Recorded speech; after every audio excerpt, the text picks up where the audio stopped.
ذرا سوچئے، اگر قیامت کے دن اللہ خود آپ کے خلاف کھڑا ہو جائے، نہ کوئی وکیل، نہ کوئی سفارش، نہ کوئی بہانہ۔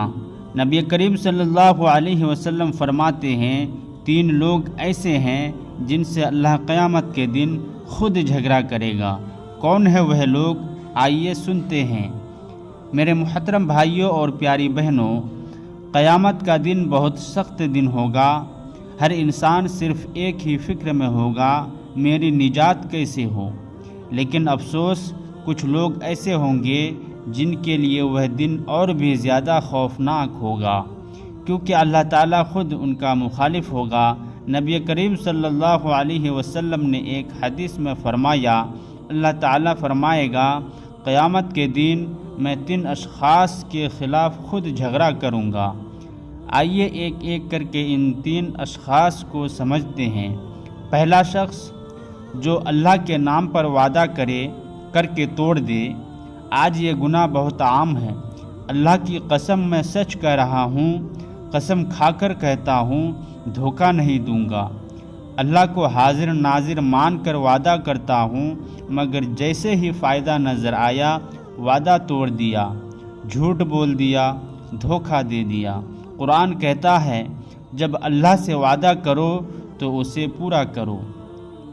میرے بھائیوں، اللہ کے نام کو اپنے فائدے کے لیے استعمال کرنا بہت بڑا جرم ہے، اس لیے اللہ فرمائے گا، میں خود اس شخص کا دشمن ہوں۔ دوسرا شخص جو آزاد انسان کو بیچ ڈالے اور اس کی قیمت کھا جائے۔ اسلام میں انسان کی عزت بہت بڑی چیز ہے۔ آج اس کی شکلیں بدل گئی ہیں۔ انسانوں کی اسمگلنگ، بچوں کو مجبوری میں کام پر بیچ دینا، کسی غریب کو دھمکی دے کر غلام بنا لینا، کسی کی آزادی چھین لینا۔ قرآن فرماتا ہے، ہم نے بنی آدم کو عزت دی ہے۔ جو شخص کسی انسان کی آزادی چھینتا ہے، وہ اللہ کی دی ہوئی عزت کو پامال کرتا ہے، اور اللہ ظلم برداشت نہیں کرتا۔ تیسرا شخص جو مزدور سے پورا کام لے کر مزدوری نہ دے۔ میرے بھائیوں، یہ گناہ ہمارے معاشرے میں سب سے زیادہ ہے۔ کام پورا کرا لیا، پسینہ نکلوا لیا، مگر پیسے دینے میں ٹال مٹول یا حق سے کم دے دیا۔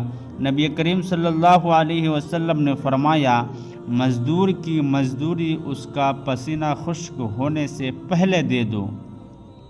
سوچئے، جس مزدور کی آہ نکل گئی اور اللہ اس کا وکیل بن گیا، تو ظالم کا کیا انجام ہوگا۔ قیامت کے دن اللہ سے جھگڑا۔ بھائیوں، جس دن اللہ کسی کا مخالف ہو جائے، نہ مال بچے گا، نہ رشتہ، نہ سفارش، نہ طاقت۔ قرآن کہتا ہے، آج نہ کوئی دوستی کام آئے گی، نہ کوئی مدد۔ ہمارے لیے سبق، آج ہی فیصلہ کریں، اللہ کے نام پر وعدہ سوچ سمجھ کر کریں، کسی انسان کا حق نہ کھائیں، مزدور، ملازم، کاریگر، سب کا پورا حق ادا کریں۔ یاد رکھیے، اللہ دیر کرتا ہے لیکن اندھیر نہیں۔ اے اللہ، ہمیں وعدہ پورا کرنے والا بنا، ہمیں ظلم سے بچا، اور قیامت کے دن ہمیں اپنا دشمن نہ بنانا۔ آمین یا رب العالمین۔